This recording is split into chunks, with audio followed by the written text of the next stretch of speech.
ಯಾಕೆಮ್ಮ ನೀವು ಮಾತಾಡ್ತೀರಿ? ಶ್ರೀನಿವಾಸ್.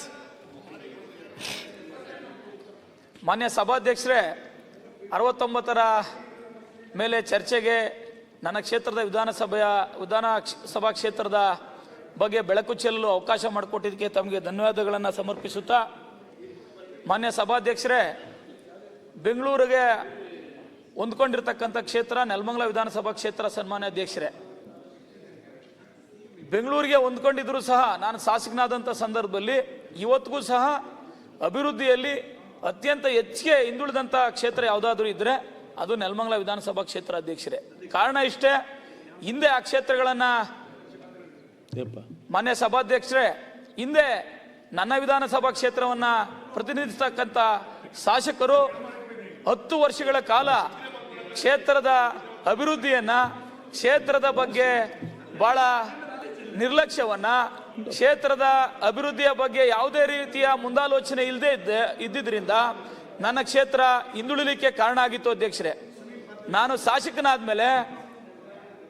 ಶಾಸಕನಾದಂಥ ಪ್ರಾರಂಭದ ದಿನಗಳಲ್ಲಿ ಕ್ಷೇತ್ರದಲ್ಲಿರ್ತಕ್ಕಂಥ ಸಮಸ್ಯೆಗಳನ್ನು, ಅಭಿವೃದ್ಧಿಗೆ ಬೇಕಾಗಿರ್ತಕ್ಕಂಥ ಅನುದಾನಗಳನ್ನು ಪಟ್ಟಿ ಮಾಡಿಕೊಂಡು ಈ ಕ್ಷೇತ್ರದ ಅಭಿವೃದ್ಧಿ ಪಡಿಸಬೇಕು ಅಂತೇಳಿ ಪ್ರಾಮಾಣಿಕವಾಗಿ ಕೆಲಸ ಮಾಡ್ತಾ ಇರ್ತಕ್ಕಂಥ ಸಂದರ್ಭದಲ್ಲಿ ಮಾನ್ಯ ಸಭಾಧ್ಯಕ್ಷರೇ, ಸರ್ಕಾರದ ಮುಖ್ಯಮಂತ್ರಿಗಳು, ಉಪಮುಖ್ಯಮಂತ್ರಿಗಳು ಮತ್ತು ನಮ್ಮ ಸಚಿವರ ಒಂದು ಆಶೀರ್ವಾದದಿಂದ, ಸಹಕಾರದಿಂದ ಈಗ ಅಭಿವೃದ್ಧಿ ವಿಚಾರದಲ್ಲಿ ರಸ್ತೆಗಳಿರ್ಬೋದು, ವಿದ್ಯುತ್ ಇಲಾಖೆ ಕಾಮಗಾರಿಗಳಿರ್ಬೋದು, ಆರೋಗ್ಯ ಇಲಾಖೆ ಕಾಮಗಾರಿಗಳನ್ನಿರ್ಬೋದು ಪ್ರಾರಂಭಿಸಿದ್ದೇನೆ. ಅಧ್ಯಕ್ಷರೇ, ಸರ್ಕಾರದ ಆಶೀರ್ವಾದದಿಂದ ಇವತ್ತು ರಸ್ತೆಗಳನ್ನು ಅಗಲೀಕರಣ ಮಾಡಲಿಕ್ಕೆ ಸರ್ಕಾರ ನನಗೆ ಸಹಕಾರ ಕೊಟ್ಟಿದೆ. ಅಧ್ಯಕ್ಷರೇ, ನನ್ನ ವಿಧಾನಸಭಾ ಕ್ಷೇತ್ರದಲ್ಲಿ 100 ಬೆಡ್ ಹಾಸ್ಪಿಟಲ್ ಇರಲಿಲ್ಲ. ಅಧ್ಯಕ್ಷರೇ, ನಾನು ಶಾಸಕನಾದ ಮೇಲೆ ಅದಕ್ಕೆ ಅವಕಾಶ ಕೊಟ್ಟಿದೆ. ಅಧ್ಯಕ್ಷರೇ, ಓಕೆ, ಮಾನ್ಯ ಮಂತ್ರಿಗಳನ್ನ ಕರೆದುಕೊಂಡೋಗಿ ನನ್ನ ಕ್ಷೇತ್ರದ ಸಮಸ್ಯೆಗಳನ್ನು ಬೆಳಕು ಚೆಲ್ಲಿ ಅದಕ್ಕೆ ಪರಿಹಾರ ಕಂಡುಕೊಳ್ತಕ್ಕಂಥ ಕೆಲಸವನ್ನು ಮಾಡಿದ್ದೇನೆ. ಅಧ್ಯಕ್ಷರೇ, ಸುಮಾರು ಹಲವಾರು ರೀತಿಯ ಯೋಜನೆಗಳನ್ನು ತೆಗೆದುಕೊಂಡು ಹೋದ್ರೂ ಸಹ ನನ್ನ ಕ್ಷೇತ್ರವನ್ನು ಇವತ್ತು ಅಭಿವೃದ್ಧಿ ಪಡಿಸಲಿಕ್ಕೆ ಹೆಚ್ಚಿಗೆ ಅನುದಾನದ ಅವಶ್ಯಕತೆ ಇರ್ತದೆ. ಅಧ್ಯಕ್ಷರೇ, ಇಂಥ ಸಂದರ್ಭದಲ್ಲಿ ನಾನು ಈ ಮಾತನ್ನು ಹೇಳಲಿಕ್ಕೆ ಬರ್ತಾ ಇದ್ದೀನಿ ಅಂದರೆ ಅಧ್ಯಕ್ಷರೇ, ನನ್ನ ಕ್ಷೇತ್ರ ಅತ್ಯಂತ ತೀರಾ ಅಭಿವೃದ್ಧಿಯಲ್ಲಿ ಹಿಂದುಳಿದಿತ್ತು.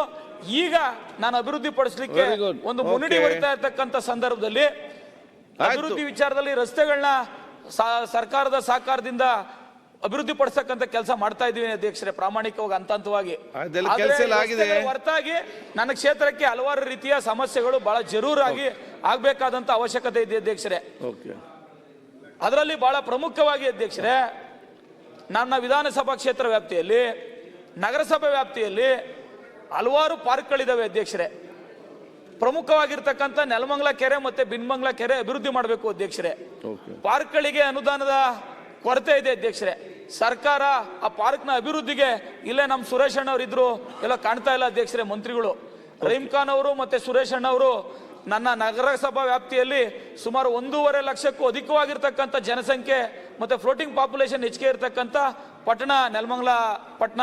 ಅಧ್ಯಕ್ಷರೇ, ಪಾರ್ಕ್ಗಳ ಅಭಿವೃದ್ಧಿಗೆ ಅನುದಾನ ಕೊಡಬೇಕು. ಮತ್ತೆ ಕೆರೆಗಳ ಅಭಿವೃದ್ಧಿ, ವಿಶೇಷವಾಗಿ ನೆಲಮಂಗಲ ಕೆರೆ ಮತ್ತೆ ಬಿನ್ಮಂಗಲ ಕೆರೆಗೆ ಯೋಜನಾ ಪ್ರಾಧಿಕಾರದಿಂದ ಸುಮಾರು 30 ಕೋಟಿ ಅನುದಾನವನ್ನ 2 ನಿಮಿಷ ಅಧ್ಯಕ್ಷರೇ, ನಾನು ಇನ್ನೂ ಸಬ್ಜೆಕ್ಟ್ಗೆ ಬರಲ್ಲ. 2 ಪಾಯಿಂಟ್ ಐತೆ. ನಿಮ್ಮ ಎಲ್ಲ ಕೆಲಸ ಆಗಿದೆ ಅಂತ ಹೇಳ್ತೀರಿ, ಅವ್ರು ಆಗ್ಲಿಲ್ಲ ಅಂತ 10 ನಿಮಿಷ, ನಿಮ್ದು ಆಗಿದೆ ಅಂತ ಹೇಳಿ 10 ನಿಮಿಷ. ಇದು ಯಾರನ್ನು ಸುಧಾರಿಸಿದಲ್ಲಿ? ಇನ್ನು 2 ನಿಮಿಷ ಅಧ್ಯಕ್ಷರೇ, ಕನ್ಕ್ಲೂಡ್ ಮಾಡ್ತೀನಿ. ಓಕೆ, ಕೆರೆ ಅಭಿವೃದ್ಧಿಗೆ ಮತ್ತೆ ಸರ್ 2 ನಿಮಿಷ ಸರ್. ಆಯ್ತು, ಅವ್ರು ಮುಗಿಸ್ಲಿ. ಸನ್ಮಾನ್ಯ ಅಧ್ಯಕ್ಷ, ಅದೇ ಅವ್ರು ಮುಗಿಸ್ಲಿ ಅಮ್ಮ. ಮಾನ್ಯ ಅಧ್ಯಕ್ಷರೇ, ಕೆರೆಗಳಿಗೆ ಅಭಿವೃದ್ಧಿಗೆ ಹಣ ನೀಡಬೇಕು ಅಂತ ಹೇಳಿ ಮಾನ್ಯ ಉಪಮುಖ್ಯಮಂತ್ರಿಗಳಿಗೆ ಪ್ರಸ್ತಾವನೆ ಸಲ್ಲಿಸಿದ್ದೀನಿ. ಅಧ್ಯಕ್ಷರೇ, ಅದನ್ನ ಮಾನ್ಯ ಉಪಮುಖ್ಯಮಂತ್ರಿಗಳು ಮಾಡ್ತೀನಿ ಅಂತ ಹೇಳಿದ್ದಾರೆ. ಅದನ್ನ ಜರೂರಾಗಿ ಮಾಡಿಕೊಡ್ಬೇಕು ಅಂತ ತಮ್ಮ ಮುಖಾಂತರ ವಿನಂತಿ ಮಾಡ್ತೀನಿ. ಅಧ್ಯಕ್ಷರೇ, ಮತ್ತೊಂದು ಅಧ್ಯಕ್ಷರೇ, ಶಿವಗಂಗೆ ಬೆಟ್ಟ. ಅಧ್ಯಕ್ಷರೇ, ಆ ಶಿವಗಂಗೆ ದಕ್ಷಿಣ ಕಾಶಿ ಅಂತ ಹೇಳಿ ಪ್ರಸಿದ್ಧಿ ಆಗಿರ್ತಕ್ಕಂಥದ್ದು, ಸಾವಿರಾರು ವರ್ಷಗಳ ಇತಿಹಾಸ ಇರತಕ್ಕಂಥದ್ದು, ಅದರ ಅಭಿವೃದ್ಧಿ ಆಗಿಲ್ಲ. ಅಧ್ಯಕ್ಷರೇ, ಇಂದಿನ ಸರ್ಕಾರಗಳ ಅವಧಿಯಲ್ಲಿ ಅದಕ್ಕೊಂದು ರೋಪ್ವೇನ ನಿರ್ಮಾಣ ಮಾಡಬೇಕು ಅತಿ ಜರೂರಾಗಿ ಪ್ರವಾಸೋದ್ಯಮ ಇಲಾಖೆಯಿಂದ. ಮತ್ತೆ ಅದರ ಅಭಿವೃದ್ಧಿಗೆ ಹಲವಾರು ರೀತಿಯ ಯೋಜನೆಗಳನ್ನ ಸರ್ಕಾರ, ಪ್ರವಾಸೋದ್ಯಮ ಇಲಾಖೆ ರೂಪಿಸಬೇಕು ಅಂತ ತಮ್ಮ ಮುಖಾಂತರ ಕೇಳ್ಕತ್ತೀನಿ. ಅಧ್ಯಕ್ಷರೇ, ಮತ್ತೊಂದು ಅಧ್ಯಕ್ಷರೇ, ಇರಾಣ ಮುಂಜಾಣ ಶ್ರೀನಿವಾಸ್ ಕಂಟಿನ್ಯೂ ಮಾಡಿ. ಇರಾಣ ನಾವು ಮಾತಾಡ್ಬಾರ್ದಣ್ಣ. ಶ್ರೀನಿವಾಸ್, ಮಾನ್ಯ ಅಧ್ಯಕ್ಷರೇ, 2 ಪಾಯಿಂಟ್ ಅಧ್ಯಕ್ಷರೇ, ಮುಗಿಸ್ತೀನಿ. ಅಧ್ಯಕ್ಷರೇ, ಮಾನ್ಯ ಮಂತ್ರಿಗಳು, ಕೌಶಲ್ಯ ಅಭಿವೃದ್ಧಿ ಮಂತ್ರಿಗಳು ಇಲ್ಲೇ ಇದ್ದಾರೆ. ಮಾನ್ಯ ಅಧ್ಯಕ್ಷರೇ, ನನ್ನ ವಿಧಾನಸಭಾ ಕ್ಷೇತ್ರ ಕೈಗಾರಿಕೆಯಲ್ಲಿ ಮಾನ್ಯ ಬೃಹತ್ ಕೈಗಾರಿಕಾ ಮಂತ್ರಿಗಳು ಬಂದರು, ಅಕ್ವಜೇಷನ್ ಎಲ್ಲ ನಮ್ಮಲ್ಲೇ ಮಾಡಿ ಹಿಂದಿನ ಸರ್ಕಾರ ನಮ್ಮ ಸರ್ಕಾರ ಎಲ್ಲ ಮಾಡಿ ಕೈಗಾರಿಕೀಕರಣಗೊಂಡು ನೆಲಮಂಗಲ ವಿಧಾನಸಭಾ ಕ್ಷೇತ್ರ ಕೈಗಾರಿಕೆಲ್ಲೂ ಸಹ ಮುಂದುವರಿತಾ ಇದೆ ಅಧ್ಯಕ್ಷರೇ. ನಮ್ಮ ಕೈಗಾರಿಕೆಗಳು ಬೆಳೆದ್ರೂ ಸಹ ಸ್ಥಳೀಯರಿಗೆ ಉದ್ಯೋಗ ಅವಕಾಶ ಸಿಗ್ತಾ ಇಲ್ಲ ಅಧ್ಯಕ್ಷರೇ. ಹಾಗಾಗಿ ನಾನು ಕಳೆದ ಬಜೆಟ್ನಲ್ಲಿ ಮಾನ್ಯ ಮಂತ್ರಿಗಳನ್ನ ನಾನು ರಿಕ್ವೆಸ್ಟ್ ಮಾಡಿದ್ದೆ ಅಧ್ಯಕ್ಷರೇ, GTDC ಅವಶ್ಯಕತೆ ಇದೆ ನಮ್ಮ ಕ್ಷೇತ್ರಕ್ಕೆ ಅಂತ ಕೇಳಿದ್ದೆ. ಅದು ಮುಂದಿನ ಬಜೆಟ್ನಲ್ಲಿ ಮಾಡ್ಕೊಡ್ತೀನಿ ಅಂತ ಹೇಳಿದ್ದಾರೆ ಅಧ್ಯಕ್ಷರೇ. ಬಜೆಟ್ನಲ್ಲಿ ಮಾಡಿದ್ರೆ ಮುಂದೆ ಮಾಡ್ಲಿ ಅಧ್ಯಕ್ಷರೇ, ಆದ್ರೆ MSDC-ನಾದ್ರೂ ಮುಂದಿನ ಪೂರಕ ಬಜೆಟ್ನಲ್ಲೂ ಆಗಲು ತಮ್ಮ ಕಂಕ್ಲೂಡ್ ಮಾಡಿ.